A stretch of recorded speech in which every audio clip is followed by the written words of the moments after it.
එසේනම් අද දේශනාව මෙලෙසින් ආරම්භ කරන්නට පින්වත් ස්වාමින් වහන්සේට මේ ගෞරවනීය ආරාධනය. අවසරයි අපේ හාමුදුරුවනි. සාදු සාදු සාදු.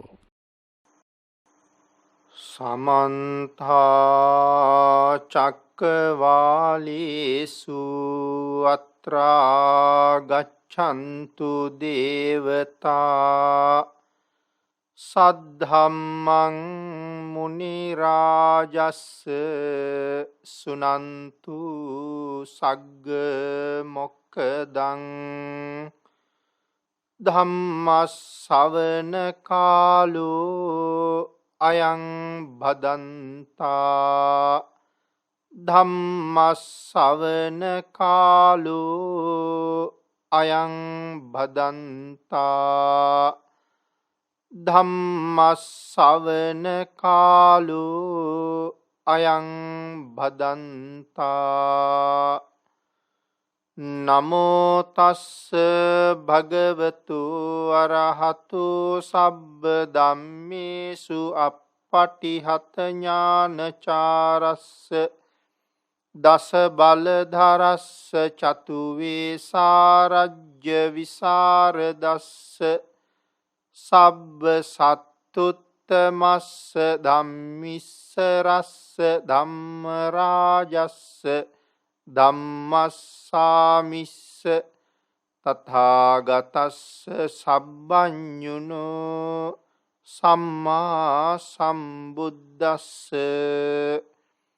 නමෝ තස්ස භගවතු අරහතු සබ්බ ධම්මේසු අප්පටිහත ඥානචාරස්ස දස බලධරස්ස චතු වේසාරජ්‍ය විසරදස්ස සබ්බ සත්තුත්තමස්ස ධම්මිස්සරස්ස ධම්ම රාජස්ස ධම්මස්සාමිස්ස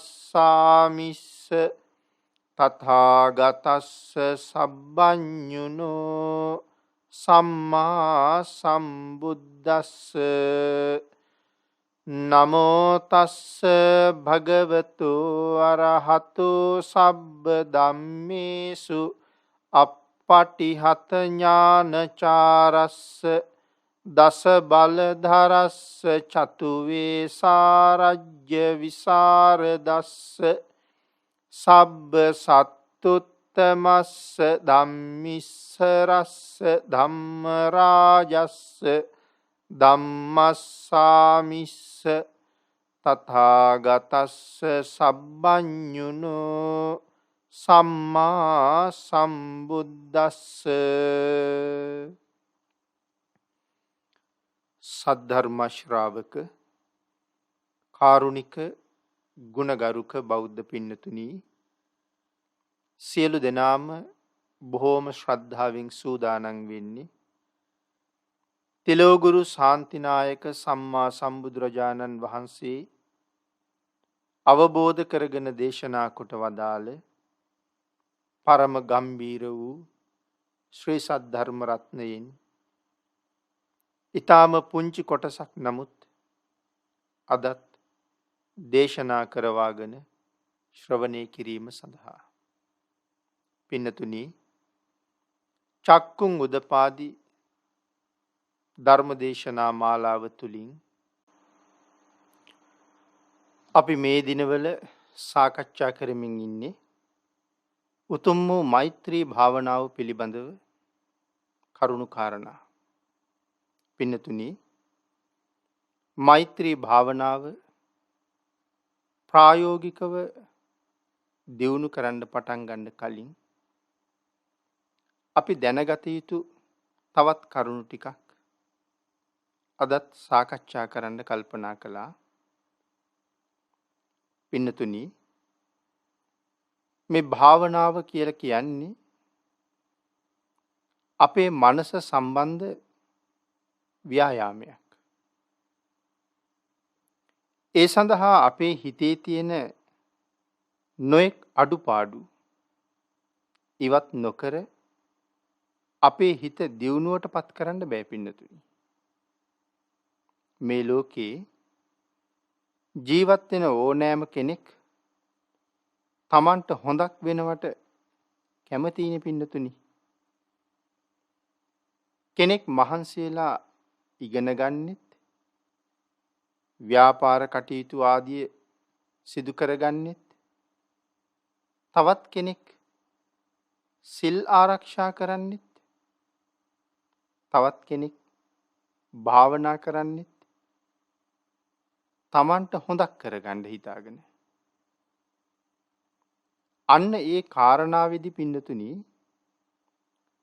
තමන් හිතන තමන් ක්‍රියාත්මක වෙන ආකාරය නිවැරදි නම් තමන්ට එයින් උසස් ප්‍රයෝජනයක් ලැබෙනවා. නමුත් අපි භාවිතා කරන ක්‍රමය වැරදි නම් අපි බලාපොරොත්තු වෙන දේ අපිට බලාපොරොත්තු වෙන ආකාරයෙන් ලැබෙන්නේ නැහැ. මේක තමයි පින්නතුනි මේ ලෝකේ තියෙන මූලික සත්‍ය. මේ ලෝකේ පවතින කිසියම් න්‍යාය ධර්මයක් තියෙනවා. නමුත් ඒ න්‍යාය ධර්මය අපි කවුරුවත් දන්නේ නැහැ පින්නතුනි. මේ ස්වභාව ධර්මය අපට කතා කරලා ඒ න්‍යාය ධර්මය කියලා දෙන්නෙත් නැහැ. නමුත් එහෙම න්‍යාය ධර්මයක් තියෙනවා කියන කාරණාව දන්න මහා ප්‍රඥයෝ අතීතයේ ඉඳලා තියෙනවා. ඒ සඳහා නොඑක් දියුණු ක්‍රම මිනිස්සු අතර තිබිලා තියෙනවා. ඒ න්‍යාය ධර්මය අවබෝධ කරගන්න, තේරුම් අරගන්න. නමුත් ඒ තුලිනුත් තමන් බලාපොරොත්තු වෙන ප්‍රතිඵලය ඒ විදිහටම ලැබෙන්නේ නැති නිසා ඊටත් වඩා තවත් නොඑක් උසස් ක්‍රමවේද ඒ මහා නුවණ තිබිච්ච අය අත්හදා බලලා තියෙනවා. මේ න්‍යාය ධර්මය හරියටම අවබෝධ කරගන්න. ස්වභාව ධර්මයාගේ හැසිරීම නිවැරදිවම තේරුම් ගන්න තමයි මේ තවත් නොයෙක් ක්‍රම අත්හදා බලලා තියෙන්නේ. මොකද මේ විශ්වය ක්‍රියාත්මක වෙන න්‍යාය තුල තමන්ට සැනසීම හොයාගන්නේ කොහොමද? යහපත සලසාගන්නේ කොහොමද? ඒ සඳහා ඊටා දීර්ඝ වශයෙන් දීර්ඝ කාලයක් කැපකිරීම කරලා තියෙන අය මේ ලෝකේ බොහෝම ඉඳලා තියෙනවා. අන්න එවන් කැපකිරීම කරපු අය අතර අති උත්තම ස්ථානයක තමයි පින්නතුනි අපේ භාග්‍යතුන් වහන්සේ ඉන්නේ. මොකද භාග්‍යතුන් වහන්සේ තමයි ඒ න්‍යාය ධර්මය හරියටම හොයාගත්තේ. අනිත් වෙනත් කිසි කෙනෙකුට හොයාගන්න බැරි ලෝකේ සැබෑම සත්‍ය මනවින්ම ගවේෂණය කරලා හැබැයි තතු එලෙසින්ම අවබෝධ කරගත්තේ භාග්‍යතුන් වහන්සේ විතරයි. ඒ නිසා මේ ලෝකේ ජීවත් වෙන අයට මහා භාග්යක් ලැබිලා තියෙනවා. ඒ මොකද පින්නතුනි තවත් ඉදිරියට මේ ජීවිත ගණන් නාස්ති නොකර ඒ උතුම් භාග්‍යතුන් වහන්සේ දේශනා කළ ආකාරයට තම ජීවිතේ හැඩගස්වගෙන බලාපොරොත්තු වෙන උතුම් සහනය ලබා ගන්න අවස්ථාව උදා වෙලා තියෙනවා. අන්න ඒ සඳහා පින්නතුනි තමන්ගේ මනස ඊටා නිවැරදිව සකස් කරගන්න එක අත්‍යවශ්‍ය කාරණාවක්. මේ සහනය උදා කරගන්න. ඒ නිසා ඒ සඳහා විශේෂයෙන් මේ දසවස්තුක සම්මාදිට්ඨිය ආදී දේවල් අපිට තියෙන්න ඕනේ. පින්නතුනි අපේ භාග්‍යතුන් වහන්සේ පහළ නොවුන කාලෙත් නුවණ තියෙන පුද්ගලයන්ට දසවස්තුක සම්මාදිට්ඨිය තිබිලා තියෙනවා. නමුත් පින්නතුනි අද කාලේ නම් මේ ඉන්න බටහිර විද්‍යාඥයෙක්වත් පෙර ආත්මයක් තිබුණා කියන එක පිළිගන්න එකක් නෑ හුඟක් දෙනෙක්. පින්නතුනි මේ දසවස්තුක සම්මාදිට්ඨියේ පළමුවෙනි කාරණාව අත්ති දින්නම්. ඒ කියන්නේ දන් දීමේ විපාක ඇත. ඒක සම්මාදිට්ඨියක්. නමුත් පින්නතුනි අද නම් අපේ ලංකාවෙත් ඉන්නවා දන් දෙන්න ඕනේ නෑ භාවනා කළාම විතරක් ඇති කියලා කියන අය. පින්නතුනි මේ බුද්ධ ආගමට ඇතුල් වෙන්නත් කලින්ම මේ දසවස්තුක සම්මාදිට්ඨියක් ඒ පුද්ගලයාට තියෙන්න ඕනේ. මොකද ඒ දසවස්තුක සම්මාදිට්ඨිය නැත්තම් එහි පිහිටවලා ඉන් පස්සේ තමයි ඒ පුද්ගලයන්ට චතුරාර්ය සත්‍ය සම්මාදිට්ඨිය කියලා දෙන්න ඕනේ. ඒ නිසා මේ දසවස්තුක සම්මාදිට්ඨිය ආදී ඊටාම විශේෂයි. බුද්ධ ආගමට ඇතුල් වෙන්නම මේ දසවස්තුක සම්මාදිට්ඨිය තියෙන්න ඕනේ. ඊට අමතරව පින්නතුනි මේ භාවනාව සාර්ථක කරගන්න නම් සීලය ඊටා විශේෂයි. මොකද පින්නතුනි සීලයෙන් තමයි අපේ කය සහ වචනය සංවර කරගන්න පුළුවන් වෙන්නේ. සීලයෙන් කරන්නේ ඒ දෙක. නමුත් පින්නතුනි මනස සංවර කරන්නේ කොහොමද? සිත, කය, වචනය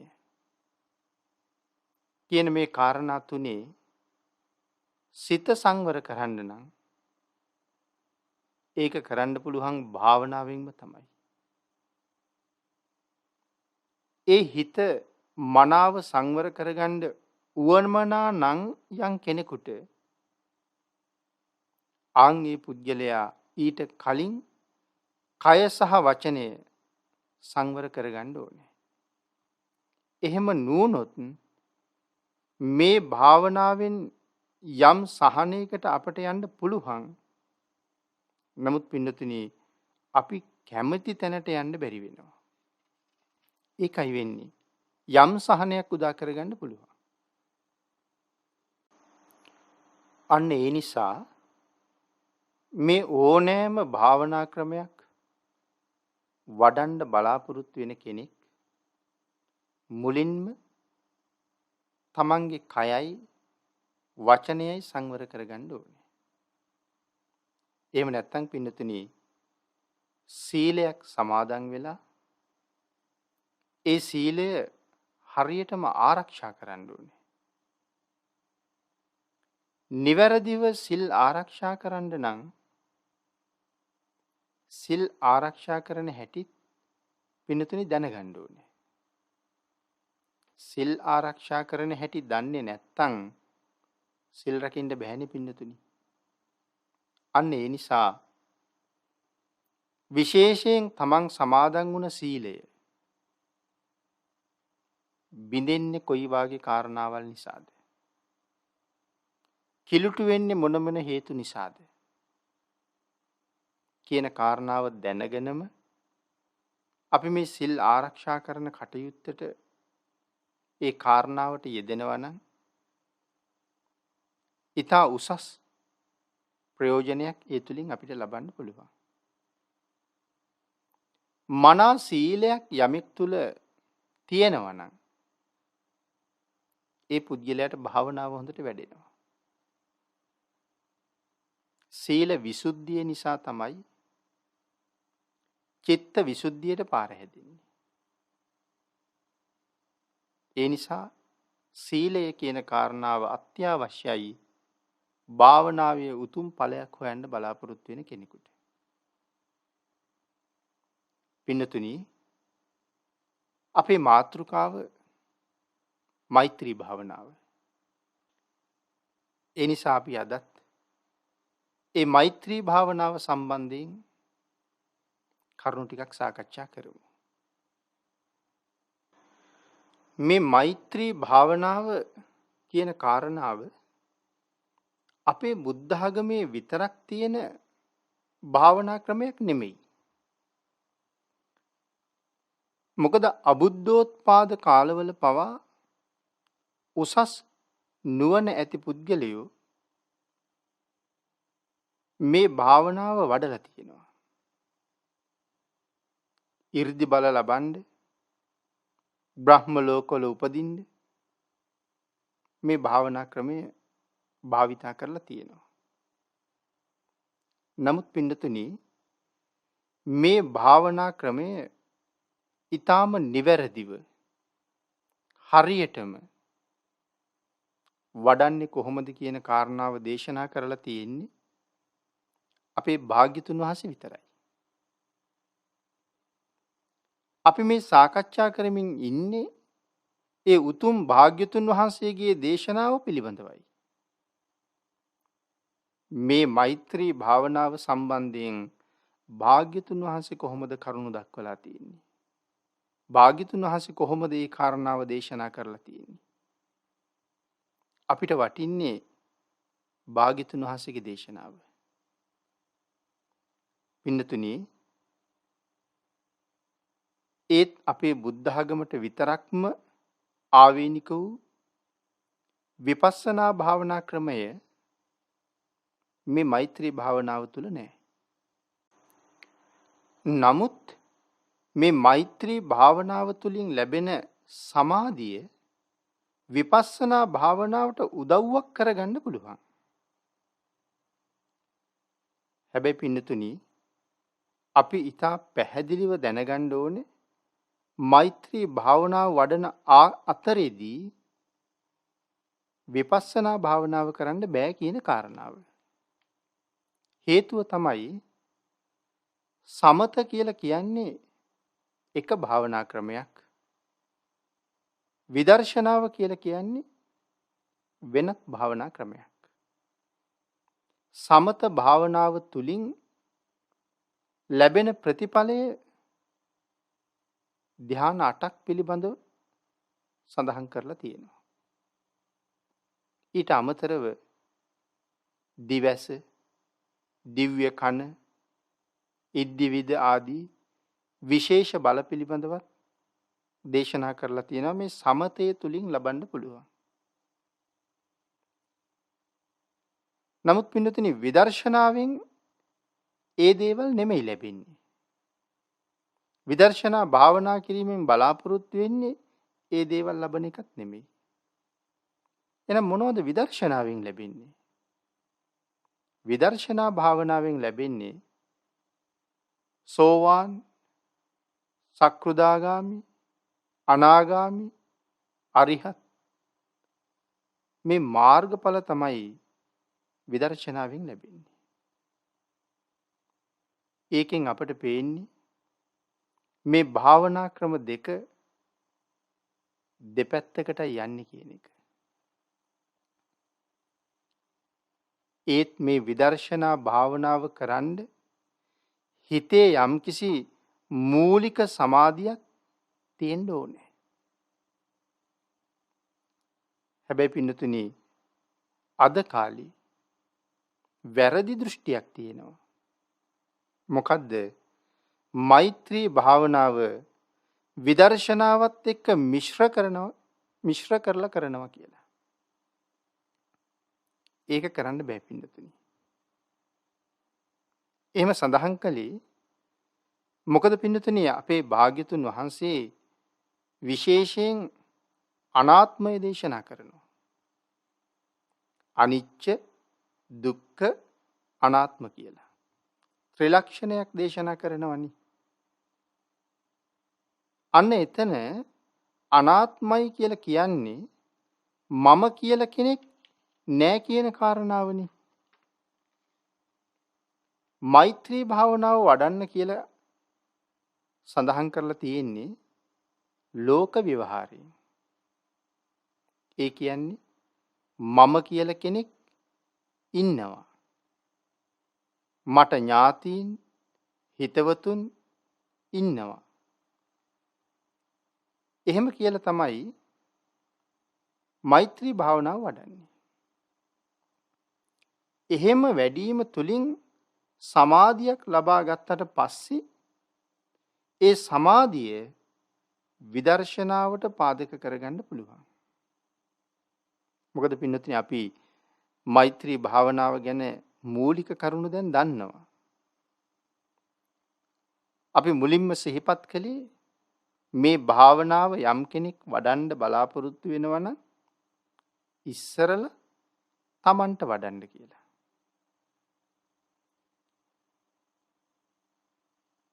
ධ්‍යාන මට්ටම දක්වාම Tamanට වඩන්න කියලායි දේශනා කළේ. එහෙම නැත්තම් සාමාන්‍යයෙන් අද කරනවා වගේ ටික වෙලාවක් Tamanට මෛත්‍රී වඩලා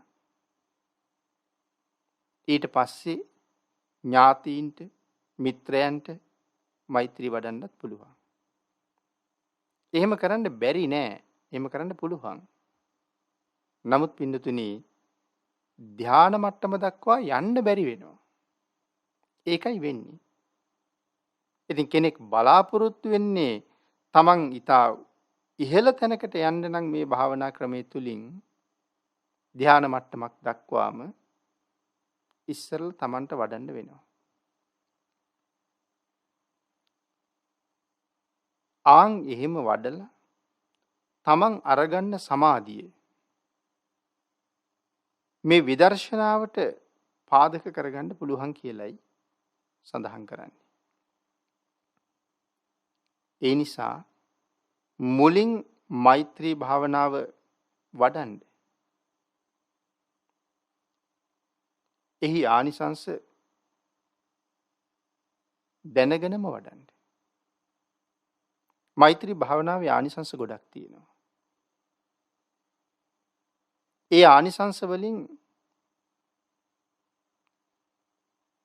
වැඩි ප්‍රමාණයක් මේ ජීවිතයේදීම අපිට ප්‍රායෝගිකව අත්දකින්න පුළුවන්. පින්නතුනි අන්න ඒ නිසා මේ භාවනාව වඩන එක ඉතා විශේෂයි. මොකද මේ ජීවිතේම ප්‍රතිඵල තියෙනවා. එක කාරණාවක් විතරයි සඳහන් කරලා තියෙන්නේ මරණින් පස්සේ ලැබෙන ප්‍රතිඵලයක් ගැන. ඒ තමයි සිහි මුලා වීමක් නැතුව මරණයටපත් වුනොත් බඹලෝ උපදිනවා කියන කාරණාව. ඒ භාවනාව හරියට වඩන හැටි හැබැයි අපි ඉගෙන ගන්න ඕනේ. නිවැරදිව ඉගෙන ගන්න ඕනේ. එයින් ප්‍රතිඵලයක් ලබන්න ඕන නිසා. පින්නතුනි මේ මෛත්‍රියට ප්‍රතිවිරුද්ධ කාරණාව තමයි ද්වේෂය. එහෙමනම් තමන් තුළ මොන මොන ආකාරයටද මේ ද්වේෂය ක්‍රියාත්මක වෙන්නේ? මොන මොන ආකාරයෙන් ඒ ද්වේෂය අප තුළ පවතිනවද කියන කාරණා අපි විශේෂයෙන් දැනගන්න ඕනේ. ඒ පිළිබඳව කරුණු සූත්‍ර දේශනාවල් වල බොහොම සඳහන් කරලා තියෙනවා.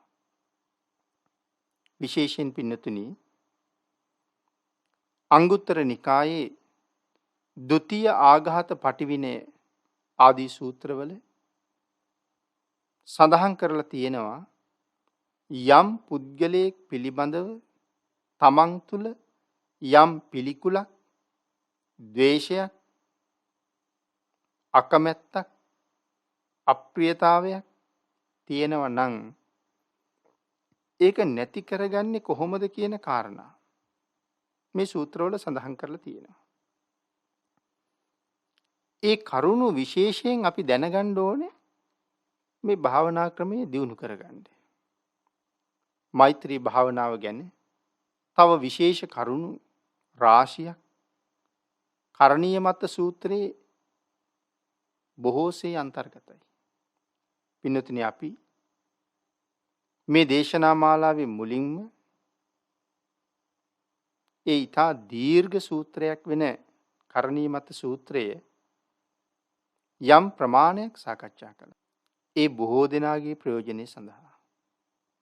අන් ඒ වගේම බොහෝ දෙනාගේ ප්‍රයෝජනය උදෙසා මේ ද්වේෂය පිළිබඳව කරුණු ටිකකුත් අපි අද දේශනාවට යොදාගමු. අපේ භාග්‍යතුන් වහන්සේ මේ සත්වයෙකුගේ සිත තුළ පුද්ගලයාගේ සිත තුළ උපදින කෙලෙස් 1500ක් පමණ දේශනා කරලා තියෙනවා. ඒ කෙලෙස් 1500 හටගන්නේ විශේෂ හේතු තුනක් නිසා කියන කාරණාවත් පැහැදිලි කරලා තියෙනවා. එයින් පින්නතුනි පළවෙනිම හේතුව තමයි ලෝභය. මේ ලෝභය කියන වචනය පැහැදිලි කරන්න ධර්මයේ තවත් වචන රාශියක් යොදලා තියෙනවා. අපි ලෝභය කියලා කියනවා. තණ්හාව කියලා කියනවා. රාගය කියලා කියනවා. මේ ආදී වචන ගණනාවක්ම තියෙනවා. ඊළඟ කාරණාව තමයි පින්නතුනි ද්වේෂය. මේ වචනේ හඳුන්වන්නත් වචන රාශියක්ම තියෙනවා. තුන්වෙනි කාරණාව තමයි මෝහය. එහෙම නැත්නම් මුලා වීම, රැවටීම කියලා අපි කියනවා මේ මෝහයට. පින්නතුනි මේ කෙලෙස් හටගන්න මූල තුනෙන් මූලික වශයෙන් අද අපි දැනගන්න බලාපොරොත්තු වෙන්නේ මේ ද්වේෂය කියන කාරණාව සම්බන්ධයෙන්. මොකද මෛත්‍රී භාවනාව ගැන අපි සාකච්ඡා කරමින් ඉන්න නිසා. මුලින් ඒකයි සිහිපත් කළේ මෛත්‍රියට ප්‍රතිවිරුද්ධ කාරණාව ද්වේෂය. මෛත්‍රී භාවනාව දියුණු කර ගැනීම සඳහා ද්වේෂය පිළිබඳව කරුණු විශේෂයෙන් අපි දැනගන්න ඕනේ. පින්නතුනි මේ ද්වේෂයේ මූලික අවස්ථාව තමයි අකමැත්ත. එහෙම නැත්නම් අප්‍රියතාවය. මෙතන අකමැත්ත කියලා කියවහම මේ අන්‍ය පුද්ගලයන් පිළිබඳව ඇතිවෙන අකමැත්ත. හැබැයි ඒ කාරණාව විතරක්ම නෙමෙයි. පුද්ගලයන් පිළිබඳව ඇතිවෙන අකමැත්ත විතරක්ම නෙමෙයි මෙතන සඳහන් කරන්නේ. තමන් ඉඳගන්න ආසනය ගැන වුණත් අපට අකමැත්තක් ඇති වෙන්න පුළුවන්. ඒ වගේම මේ දහදිය ගලන වෙලාවට අපිට ඒ සම්බන්ධයෙන්ුත් අකමැත්තක් ඇති වෙනවා. අවුව නිසා, වැස්ස නිසා අපිට අකමැත්ත ඇති වෙන්න පුළුවන්. ඒ විතරකුත් නෙමෙයි පින්නතුනි. අපි අඳින ඇඳුමට අකමැති වෙන්න පුළුවන්. ලැබෙන ආහාරය ගැන වුණත් අපට අකමැත්තක් ඇති වෙන්න පුළුවන්. අන්න ඒ වෙලාවට අපට මේ හිත රැකගන්නේ කොහොමද? පාලනය කරගන්නේ කොහොමද? පින්නතුනි ආන්ගේ හිත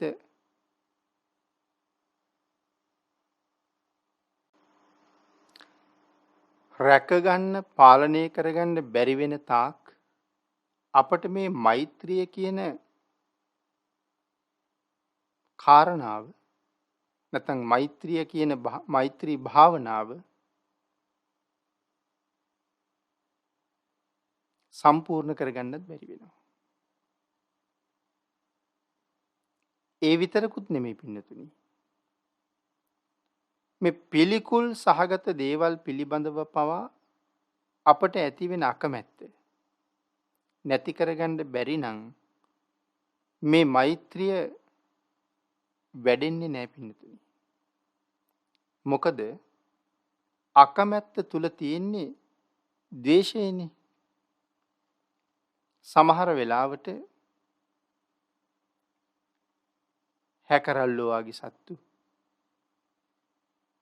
සර්පයන්, ගෙම්බන් වගේ සත්තු,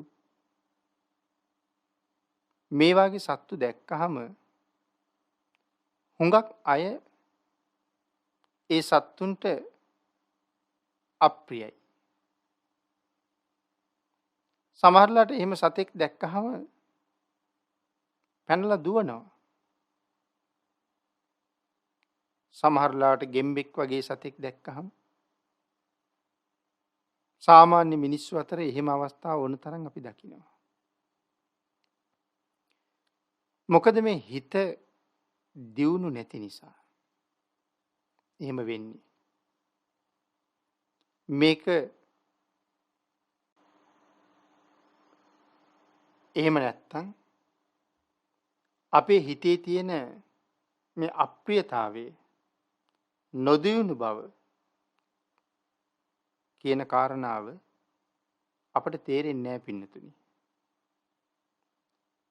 සමහර වෙලාවට ඒ බව සමහර අය පිළිගන්න එකකුත් නැහැ. මොකද මේ කාලේ හුඟක් අය Tamanට ගැළපෙන්නේ නැත්තම් ධර්මයවත් පිළිගන්නේ නැහෙනි. අපි ධර්මයට අනුව වෙනස් වෙන්න ඕන කියලා පිළිගන්න කැමති නැහැ. Tamanට ගැළපෙන්නේ නැත්තම් ධර්මයටවත් කැමති නැහැ. ධර්මය අපට වමනා විදිහට වෙනස් විය යුතුයි කියලා තමයි සමහර අය හිතාගෙන ඉන්නේ. එහෙම එකක් නෑ පින්නතුනි. එහෙම හිතන අයට සංසාරේ බොහොම දිගයි. පින්නතුනි, අපි පිළිකුල් සහගත දෙයක් දැක්කත් අකමැති කෙනෙක්, අකමැති සතෙක් අපේ ළඟට ආවත් අපේ හිත කලබල කරගන්නේ නැතුව ඒ අරමුණු නිසා වෙනසකට භාජනය වෙන්නේ නැතුව හිත පවත්වාගෙන යන්න යම් ක්‍රමයක් තියෙනවා නම් ඒකට තමයි මෛත්‍රිය කියලා කියන්නේ. යමෙක් ළඟ වැඩුණ මෛත්‍රියක් තියෙනවා නම් ඒ පුද්ගලයා කිසිම කාරණාවක් පිළිබඳව පිළිකුලක් උපදවන්නේ නැහැ.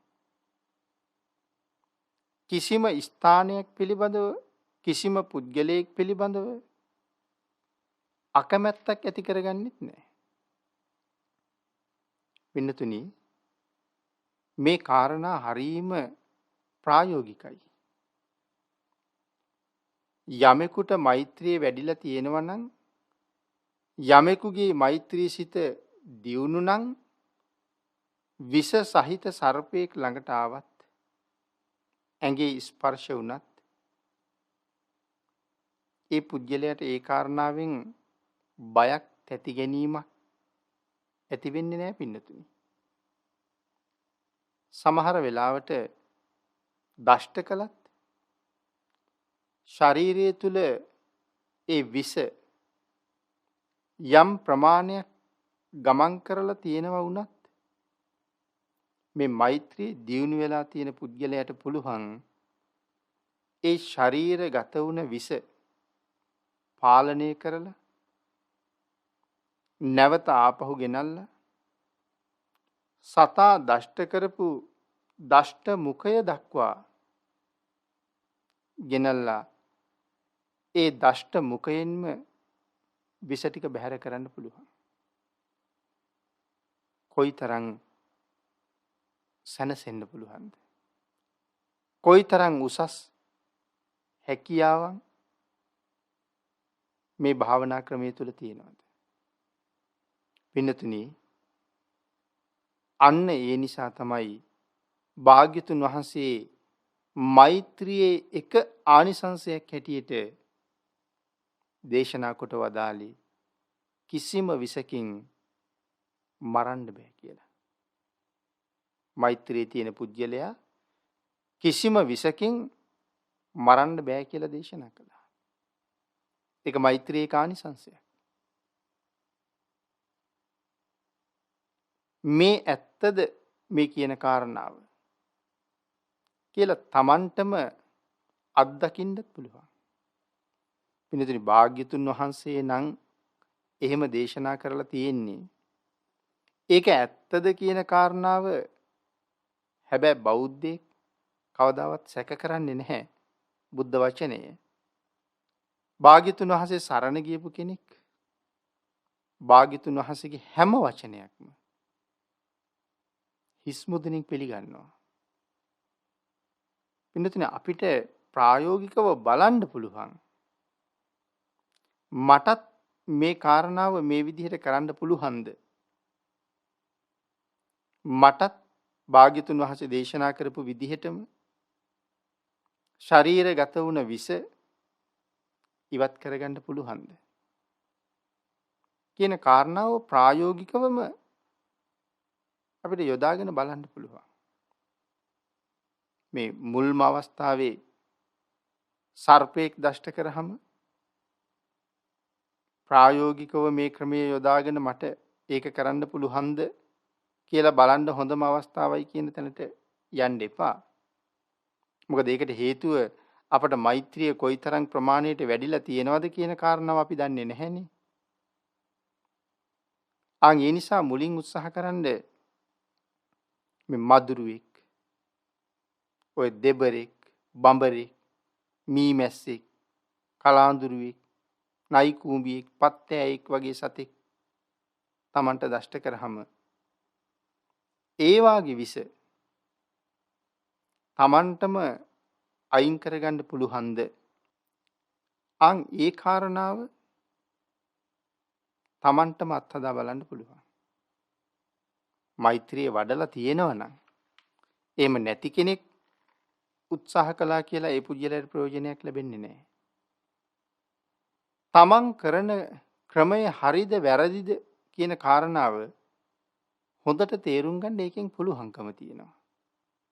තමන්ට පුළුවන් නම් ඒ විස ටික ශරීරයෙන් බැහැර කරගන්න තමන් කරගෙන යන ක්‍රමය වැරදි නෑ. නමුත් ඒක කරගන්න බැරි නම් තමන් භාවනා වඩන ක්‍රමයේ අඩුපාඩුවක් තියෙන්න පුළුවන්. ඒ නිසා ඒ ගැන ආපහු සැලකිලිමත් වෙන්න වෙනවා. පින්නතුනි, මේ ද්වේෂය ගැන කතා කරනකොට අකමැත්ත, අප්‍රියතාවය ගැන කතා කරන්නේ අපි මේ බුදුදහමේ විශේෂයෙන් කතා කරන්නේ සිත සහ සිතට අරමුණු වෙන දේවල් ගැන. ඒ ගැන කතා කරනකොට මේ සිත ප්‍රසාද සහිත තැන්වල, එහෙම නැත්නම් දිලිසීමක් සහිත තැන්වල උපදිනවා කියලා තමයි භාග්‍යතුන් වහන්සේ දේශනා කරලා තියෙන්නේ. චක්කු ප්‍රසාද කියලා කියන්නේ ඇහි තියෙන දිලිසීමට.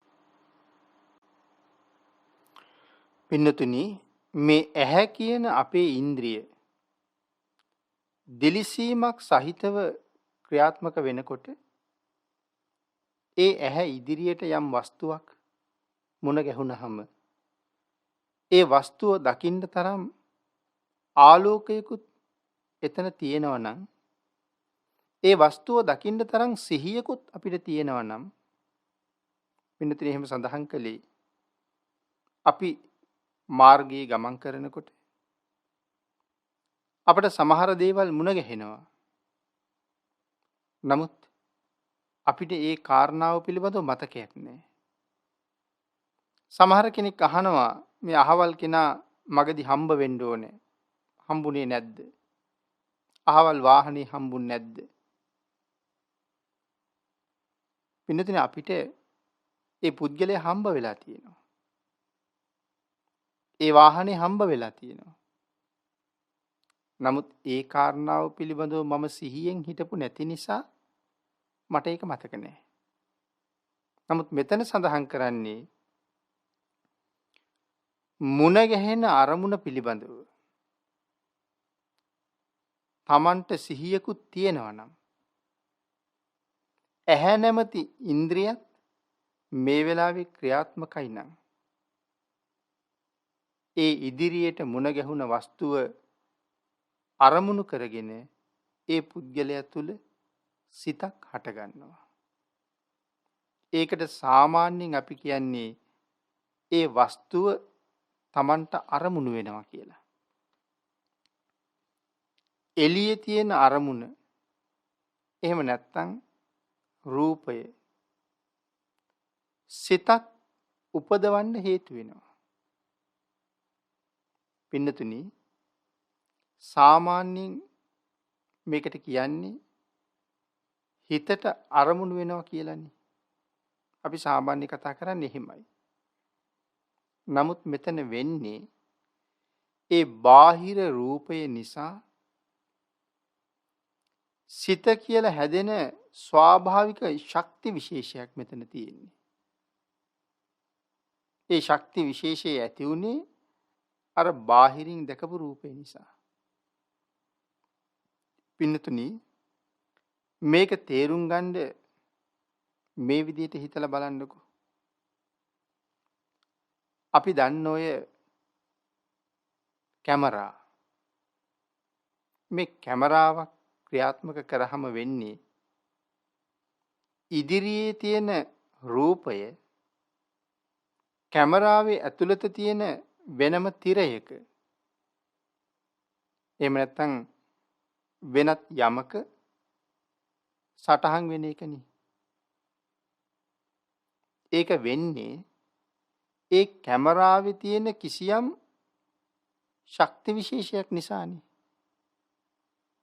මේ කාරණාව අපි හොඳටම දන්න කරුණක්. තමන්ගේ ඡායා රූපයක් ගත්ත වෙලාවක් ගැන හිතන්න. තමන් ඉදිරියෙන් තියලා ඒ ඡායා රූප ශිල්පියා කැමරාව ක්‍රියාත්මක කරලා තමන්ගේ පින්තූරයක් අරගන්නවා. තමන් හිටපු විදිහටම අර කැමරාව ඇතුලේ තමන්ගේ පින්තූරේ සටහන් වෙලා තියෙනවා. ඊට පස්සේ අපි ඒක පින්තූරයක් හැටියට කැමරාවෙන් එළියට අරගෙන බලනවා කිසි වෙනසක් නැහැ. හිටපු විදිහටම ඒ ඉරියව්වෙම ඒ පින්තූරේ තියෙනවා. එතකොට එහෙම වුණේ ඒ කැමරාව තුල තියෙන විශේෂ ශක්තියක් තමයි මගේ ඡායාව ඒ ඇතුලේ පිටපත් කරගෙන ආපහු මට දෙන්නේ. අන්න ඒ වගේම තමයි මේ ඇහි තියෙන කිසියම් ශක්තියක් නිසා ඉදිරියේ තියෙන රූපේ ප්‍රතිබිම්බයක් හට ගන්නවා. ඒකට අපි කියනවා හිතක් කියලා. පින්නතුනි මෙතනදී අපි අකමැති රූපයක් අපේ ඉදිරියට මුණ ගැහුණහම එහෙම රූපයක් අරමුණු වුණහම ඒ නිසා හටගන්න සිත දූෂ්‍ය වෙනවා. ඒ අකමැති රූපයක්නේ. ඒ රූපේ නිසා හටගත්ත සිත දූෂ්‍ය වෙනවා. අකමැත්තක් ඇති වෙනවා. අපි අකමැත්තට ඉඩ දෙනවා. අකමැති අරමුණකට අපි ඉඩ දෙන්නේ ඇයි? අකමැති අරමුණකදී අපි ද්වේෂ සහගත වෙන එක සසර පුරාම අපට හොඳට පුරුදුයිනේ. කේන්ති ගන්නවා කියන එක අපිට හොඳට පුරුදු දෙයක්. ඒක නිසා තමයි සුළු දෙයටත් කේන්ති එන්නේ. සසර පුරාම පුරුදු කරලා තියෙන නිසා. නමුත් පින්නතුනි ද්වේෂය පුරුදු කරලා තියෙනවා. මෛත්‍රිය පුරුදු කරලා නැහැ. ආන් ඒ නිසා අකමැති අරමුණක් දැක්ක ගමන් ද්වේෂය උපදිනවා මිසක් මෛත්‍රී සිතක් උපදින්නේ නැහනේ අපිට. පින්නතුනි නරක පැත්ත බොහෝ කාලයක් තිස්සේ අපට පුරුදුයි. නමුත් හොඳ පැත්ත පුරුදු කරලා තියෙන්නේ ඊටාම අඩුයි.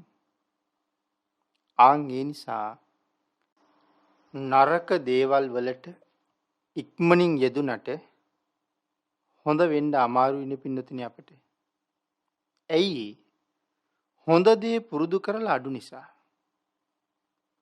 නමුත් අපිට හොඳ වෙන්න බෑ කියලා හිතන්න එපා පින්නතුනි. අපිට හොඳ වෙන්න පුළුවන්. ඒ හොඳ වෙන්නේ කොහොමද කියන කාරණාව තමයි අපි හොයාගන්න ඕනේ. ඒ හොඳ වෙන විදිහ තමයි අපි ප්‍රගුණ කරන්න ඕනේ. පින්නතුනි අපි මේ දේශනාවේදී මේ අකමැත්ත අප්‍රියතාවය කියන එක ගැන යම් ප්‍රමාණයක් කරුණු සාකච්ඡා කරන්න යෙදුණා. මේ අකමැත්ත අප්‍රියතාවය කියන తত্ত্বය තවත් වර්ධනය වුණාම ඇති වෙන මට්ටමට කියනවා කෝපය කියලා. එහෙම නැත්නම් ක්‍රෝධය කියලාත් අපි කියනවා. මේ පුද්ගලයා දැන් කෝපයටපත් වෙලා ඉන්නේ කියන කාරණාව ඔහුගේ මුහුණේ තියෙන ඉරියව් වලින් අපිට තේරුම් ගන්න පුළුවන්. මේ ක්‍රෝධයේ සහිත පුද්ගලයා තව සුළු මොහොතකින් තව කෙනෙකුට හානියක් කරන්න පුළුවන්. ඒ තරමට ඔහුගේ හිත මේ වෙනකොට දූෂ්‍ය කරගෙනයි ඔහු ඉන්නේ. තව ටිකක් ඒක වර්ධනය වුණ ගමන් අතින් පයින් ආයුධයකින් මුගුරකින් ගලකින් පහර දෙන තත්ත්වයටපත් වෙනවා. ඒ තරමේ හිතක් ඇති වෙලයි දැන් තියෙන්නේ. ඒ තරමට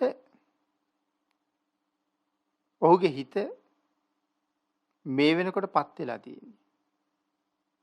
ඊළඟට පින්නතුනි මේ ක්‍රෝධයටත් එහා ගියපු එකක් තියෙනවා. ඒ තමයි වෛරය.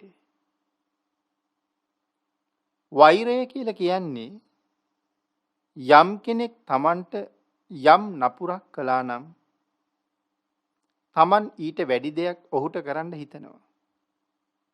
ඒක පින්නතුනි ක්‍රෝධයට එහා ගිය දෙයක් කියලා සඳහන් කළේ ඒකයි. අද බැරි වුණොත් හෙට හරි මම බලා ගන්නම් කියලා හිතනවා. හැබැයි සිතුවිල්ලත් එක්කම මේ වෛරය කියන තරමටම ද්වේෂයේ වර්ධනය වෙලයි තියෙන්නේ. පින්නතුනි මේ ක්‍රෝධය කියන தത്വෙදී කෙනෙක් හිතනවා හිතේ ඇති වුණ තරහ නිසා මම හෙට හරි අල්ලා ගන්නම් කියලා. මම හෙට බලා ගන්නම් කියලා. එහෙම නැත්නම් ලබන සුමානේ ආවහම මං කතා කරන්නම්කෝ කියලා හිතනවා. පින්නතුනි ඒ වුණාට හෙට වෙනකොට ලබන සුමානේ වෙලා වෙනකොට සමහර වෙලාවට ඒක අමතක වෙලා යනවා. ඒක ද්වේෂයේ හැටි. ඒත් පින්නතුනි මේ වෛරය කියන தത്വෙදී ඒක අමතක වෙන්නේ නැහැ. මාසයක් අවුරුද්දක් ගියත් ඒක මතකයි. කවුරු හරි තමන්ගේ තරහකාරයාගේ නම කීවත් කියපු ගමන් අර පලිගැනීමේ චේතනාව මතක් වෙනවා. ඕනෑම කෙනෙකුට මෙහෙම අත්දැකීම් තියෙන්න පුළුවන්. ඉතින් මේක හොඳ නැත්තේ ඇයි කියලා කියනවා නම් මේ වෛරය කියන මට්ටම හොඳ නැත්තේ ඇයි? පින්නතුනි මේ බද්ධ වෛරය කියන තරමට වෛරය දියුණු වෙන්න පුළුවන්. ඒතර වෛරයයි බද්ධ වෛරයයි කියලා කාරණා දෙකක් මෙතන සඳහන් කරනවා. බද්ධ වෛරය කියලා කියන්නේ තමන් අකමැති වෙලාවක වුණත් තමන්ව පාලනය කරන්න තරම් ඇති වෙන ප්‍රබල තත්ත්වයක්. අපි කියනවනේ මම කවදා හරි ඔය පලිය ගන්නවා කියලා. පින්නතුනි එහෙම කියහම ඊළඟ ජීවිතේක හරි වෙන්න පුළුවන්. ණයෙක් පොළඟෙක් වෙලා ඇවිල්ලා හරි කනවා කියලා සමහර අය කියනවා. සමහරලාට වැලි උඩ දාලා මේ වැලියට ගානට පලි ගන්නවා කියලා කියනවා. කවදා හරි හානියක් කරන්න හිතනවා. වෙන භවයක හරි සමහර කෙනෙක් කියනවනේ උපනුපන් ಜಾති දක්වා පලි ගන්නවා කියලා.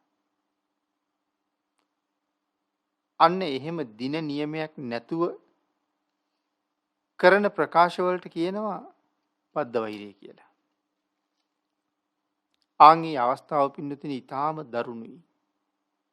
අපි බලාපොරොත්තු නැති මොහොතක පවා ඉස්මතු වෙලා එන්න පුළුවන් ඒ වෛරය. ඒකට හොඳ උදාහරණයක් තමයි අපේ ශාසනයේ දේවදත්ත හාමුදුරුවන් වහන්සේ. අපේ මහබෝසතාණන් වහන්සේත් එක්ක සංසාරේ හුඟක් ඈත දවසක යම් සිද්ධියක් නිසා ඇති කරගත්ත වෛරයක්. එතන ඉඳලා නොයෙක් භවවල ඒ වෛර හිත නිසා මහ බෝසතාණන් වහන්සේට කොච්චර කරදර කළාද? ඒ වෛරය Tamanටම මහ කරදරයක් වෙනවා. ඒ බෝසතාණන් වහන්සේට කරදර කරනවා. ඒකේ පවට නිරේ යනවා. කවදා හරි නිරයෙන් නිදහස් වෙලා ආයෙත් සංසාරෙ මුණ ගැහුණාම ආයෙත් කරදර කරනවා. අර වෛරය ඉස්මතු වෙලා ආයෙත් නිරේ යනවා. මෙහෙම මොනතරම් කාලයක් දේවදත්තයන් වහන්සේ බෝසතාණන් වහන්සේට කරදර කරලා ඒ භවවල නිරේගාමී වුණාද? නිමක් නැති මහ දුක් කන්දරාවල් වින්දද?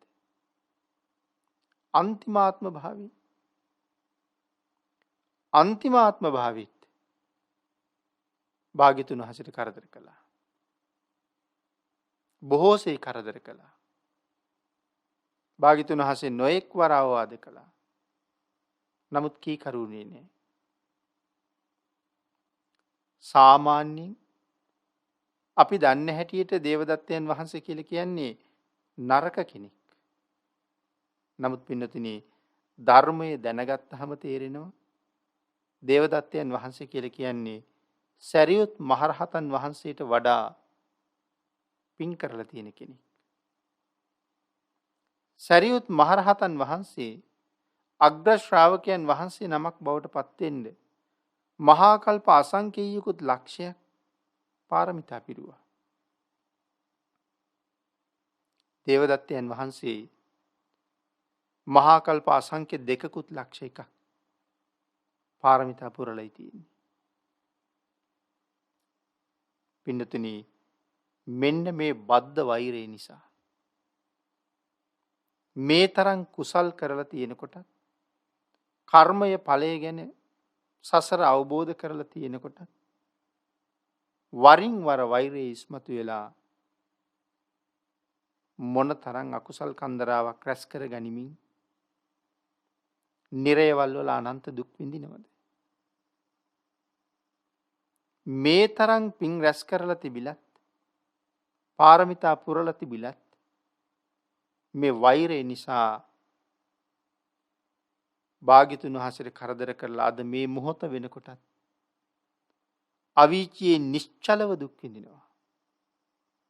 නිරා ගිනි දැල් වලින් පිච්චෙනවා. වෛරය තමන් ජීවත් වෙන කාලේ ඒත් තමාව පුච්චලා දැම්ම වෛරයෙන්. මරණයෙන් පස්සේ නිරේ උපද්දවලා නිරා ගිනි දැල් අතරත් පුච්චලා දානවා. ඒකයි පින්නතුනි මේ වෛරයේ තියෙන භයානකකම බද්ධ වෛර මට්ටමටපත් වෙච්චා. තව කාරණාවක් සිහිපත් කරනකොට අපි පින්නතුන් දන්නවා අපේ ශාසනයේ රහතන් වහන්සේ නමක්, අනාගාමින් වහන්සේ නමක්, සෝවාන් වහන්සේ නමක්, එක පෘථග්ජන පුද්ගලයෙක් යක්ෂණියක් එළදෙනකගේ වෙස් අරගෙන ඇවිල්ලා ජීවිතක්ෂයට පත් කරනවා. පින්නතුනි සංසාරේ හුඟක් ඈත සිටුවරු 4 දෙනෙක් විනෝද වීම සඳහා මේ වෛශ්‍යාවක් අරගත්තා. හවස ඇයට මුදල් දෙන්න ඕනේ. මේ කතාව අපේ අය හුඟක් දෙනා දන්නවා. නමුත් ඉතින් කතා කළේ මුදල් දෙනවට වඩා මරලා දාමු කියලා. ඒ කාන්තාව එදා මේ 4 දෙනාටම වෛර කළා. ඒ වෛරයේ ප්‍රතිඵලයක් හැටියට අපේ භාග්‍යතුන් වහන්සේගේ කාලේ නැවත පරිගන්නකොට සංසාරේ බොහෝ ආත්මවල නොඑක් ආකාරයෙන් පරිගත්තා. නමුත් අපේ බුද්ධ ශාසනයේදී මේ පරිගැනීම එළඹෙනකොට එක්කෙනෙක් රහතන් වහන්සේ නමක්, අනිත් කෙනා අනාගාමින් වහන්සේ නමක්, අනිත් කෙනා සෝවාන් වහන්සේ නමක්. තඹදා ටික චෝර විතරයි පෘථග්ජන පුද්ගලයෙක් හැටියට හිටියේ. මේ මහා පුණ්‍යවන්තයින් ජීවිතක්ෂයට පත් කරවලා ඇය අදත් ආපහු අවීචී දුක් විඳිනවා. බලන්නකො පින්නතුනි බද්ධ වෛරය කොයි තරම්නම් දරුණුද කියලා. ඉතින් අපි අතර ඔහොම දේවල් වෙලා නැතුව ඇද්ද? අපි ඒක හිතන්න ඕනේ. පින්නතුනි නුවණැත්තු කවදාවත් මේ වෛරය කියන ධර්මතාවය අගය කරන්නේ නැහැ. මොන හේතුවක් නිසාවත්